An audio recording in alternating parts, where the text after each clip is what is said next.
Good evening po.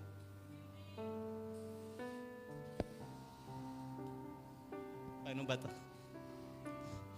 Yung time po na hindi ako nakakarapunta rito. Yung time po na ang dami kong sinisiksik na problema sa isip ko. Hindi ko nakontrol yung sarili ko. Kasi yung emotion, yung pinapairal ko noong time na yun. Parang yung napansin ko nung nalayo kami ng lugar, gusto ko perfect yung lahat eh.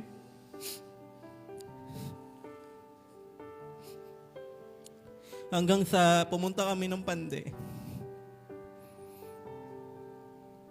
Naging labor din ako ng Maynila. Constructions.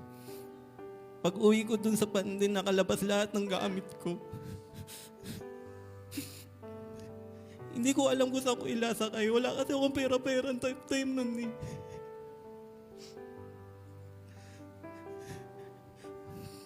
"10 p.m. pumunta ulit ako doon sa tinutuluyan ko. Ang sabi sa akin, umuwi ka na, dalhin mo yung mga gamit mo." Ngayon napaisip ako, saan ako pupunta? Wala akong dala ni Kisa. From Panday, Mapulang Lupa hanggang Crossing Malolos, nilakad ko lang ho. Pero yung pinagpapasalamat ko po doon na kahit na ang layo ng lugar, kahit ilang kilometro yun, hindi ako pinabayaan.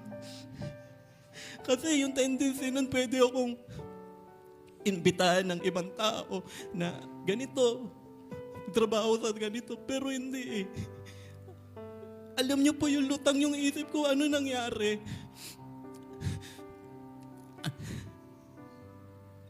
Ano yung nagawa ko? Hanggang sa pumunta ako doon sa mga naging kaibigan ko sa mga inasal. Sinundo nila ako papuntang Bungahan, San Pedro. Isa sa mga kaibigan ko, pinapunta ako sa lugar na yon, pero nakikituloy lang din sila. Nasa isang compound kami. At doon lang kami natutulog sa labas, sa bakuran mismo, 1 linggo. Yung pinagtrabahuan ko, pinambili ko ng cellphone para makontak ko yung mga taong, kaya ako nakapag-post na tulungan niyo po ako, wala po ako mapuntaan. Kasi war pa kami ng family ko nun eh.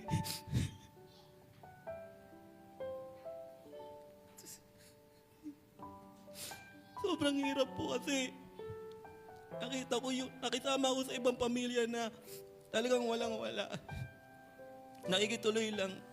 Para may magawa ako, yung binili ko na yun. Kahit yung mismong araw na pagkakabili ko ng telepono, yun din yung araw na na ibebenta ko siya, makakain lang kami. Sabi ko dun sa pamilya, makahanap lang kayo ng bahay na mauupahan. Aalis na ako ng matiwasay at payapa. 1 week, nakahanap sila. Ako naman, di ko alam, wala akong kaalam-alam kung tatanggapin ba ako ng pamilya ko. Kasi isipin niyo po, lagi ako sumisigaw sa Pure Gold, lagi kong iniisip kung ano yung nangyayari, ano yung nangyari, bakit ganito, bakit ganon. Hanggang sa umuwi ako sa amin, kasi Katolik nga sila, Hermano Mayores yung kuya ko.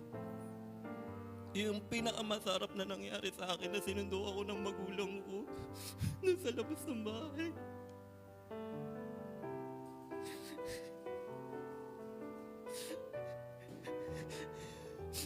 Nakapagmano ako sa kuya ko, nakakala ko galit sa akin.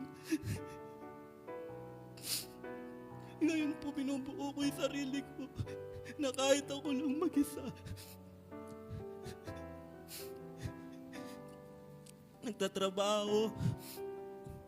Dito po, nakaano po ako ng trabaho sa dati ko ting napagtrabahuan noon sa D-Dreams dito sa may KTV bar po, tapat ng Uncle John's. 3 p.m. to 12 or minsan 4 p.m. to 1 a.m. po ako nakaka-uwi. Ngayon po, totoo po yung sinabi na kailangan may bitawan ka kahit sobrang halagang-halaga sa'yo para makita mo yung pagkatao mo. Kasi po yung abang nandoon ako sa trabaho na yun, nakikita ko yung mag-asawa. Para po akong sinasampal nung katotohanan na ito yung naging ugali mo kaya di kayo nagkasundo. Ito ka noon. Hindi ko po alam kung bakit nilagay ako doon ng Lord kasi siguro para matuto ako. Pero sobrang sakit po na yung mga bagay na akala ko hindi ako tatanggapin, pero yung pag-uwi ko, doon po ako nagpapasalamat na pamilya ko pa rin po pala talaga magiging sandigan ko bandang huli. Nag-chat po ako kay Pastor na ganun na nga po yung sitwasyon ko. Kahit papaano po, doon sa pangyayari na yon, may maturity, may kailangan bitawan. Doon sa pagbitaw na yon, mas nakikita ko yung sarili ko na darating yung araw, yung pain na to na nararamdaman ko ngayon, ito na yung magiging strength ko para ipagpatuloy yung relasyon sa Panginoon. Yun lang po.